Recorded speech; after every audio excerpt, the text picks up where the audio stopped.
اپنی زندگیوں میں دیکھیں کہ ہماری گرفتاریاں، ہماری مشکلات ہم خود ہیں، خدا نہیں ہے۔ خدا تو کہہ رہا میں تمہیں دینے کے لیے، خدا تو کہتا ہے میں نے تمہارے دروازے پہ سائل اس لیے بھیجا تھا کہ تم اس کو دو گے تو میں تمہارے لیے وسعت کھول دوں گا، لیکن نہیں میری سمجھ میں آتی۔ خدا کہتا ہے میں نے راستے میں پتھر رکھا ہوا تھا، ہٹا دیتے، میں اس پتھر کے صدقے میں تمہیں اپنی طرف لے آتا۔ خدا تو ایسی ہے، خدا تو بہانے ڈھونڈتا ہے اپنے بندے کو کہ کسی طریقے سے یہ پلٹے۔ مثال کے طور پر اگر سب کچھ آپ کی میری زندگی میں صحیح ہے تو مجھے گریہ نہیں آئے گا۔ خدا کی بارگاہ میں، سجدے میں، نماز میں روتا ہوں یا نہیں روتا؟ کب روتا ہے آدمی؟ جب آدمی خدا کی بارگاہ میں تب روتا ہے جب وہ بہت پھنسا ہوا ہو، بہت گرفتار ہو، بیمار ہو، بچہ بیمار ہو، کوئی بہت مشکل ہو۔ خدا کی بارگاہ، پروردگار رحم کر، تو بہتر جانتا ہے، انسان گریہ پہ آ جاتا ہے۔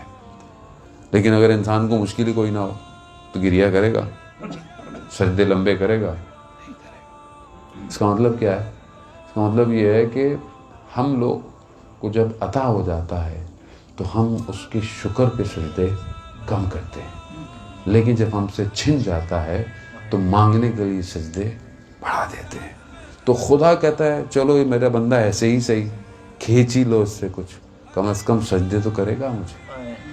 عزیزان محترم، خوب یہ تمنا کرنی چاہیے کہ پریشانی کیوں نہیں آ رہی، اتنے دن ہو گئے، مشکل کیوں نہیں آ رہی ہے، درد کیوں نہیں ہو رہا، تکلیف کیوں نہیں ہو رہی ہے؟ کیونکہ یہ گریہ عزیزان محترم خدا کے قریب لے کے جاتا ہے، اور اگر یہ قریب قربت یہاں نہیں ہوئی، وہاں کیا دکھائیں گے؟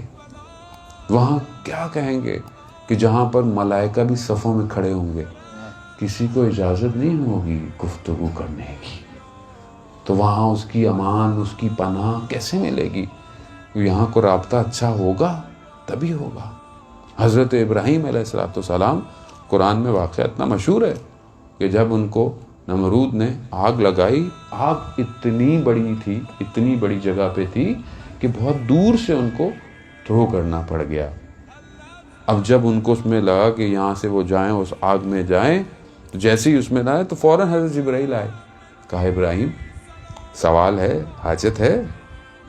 حضرت ابراہیم نے بولا ہاں ہے، مگر تم سے نہیں ہے، اس سے ہے جو میرے دلوں کے حال سے واقف ہے، اس سے ہے۔ یہی ہوا، جب دیکھا تو قرآن کہتا ہے کیا کہا؟ آگ کو نہ صرف ٹھنڈا کر دیا بلکہ سلامتی کے ساتھ۔ خدا ہے نا بھی، کوئی چیز اس دنیا میں بغیر خدا کی مرضی کے ہے؟ کوئی مالیکیول، کوئی پتا اس کی اجازت کے بغیر ہل سکتا ہے؟ کوئی پتھر، کوئی چیز، کوئی بارش، کوئی آسمان، کوئی چیز اس کی اجازت نہیں ہے۔ جب سب اسی کا ہے تو پھر ہم اس کے کیوں نہیں ہو رہے؟ سب اسی کا ہے، سب اس کا ہے۔ وہ خود کہتا ہے کہ میں نہ زمین میں سما سکتا ہوں، نہ میں آسمانوں میں سما سکتا ہوں۔ اگر میں سما سکتا ہوں تو اپنے بندے مومن کے قلب میں سما سکتا ہوں۔ اب اس قلب کو ایسا کرے کہ وہ سمائے اس کے اندر، اس جانے میں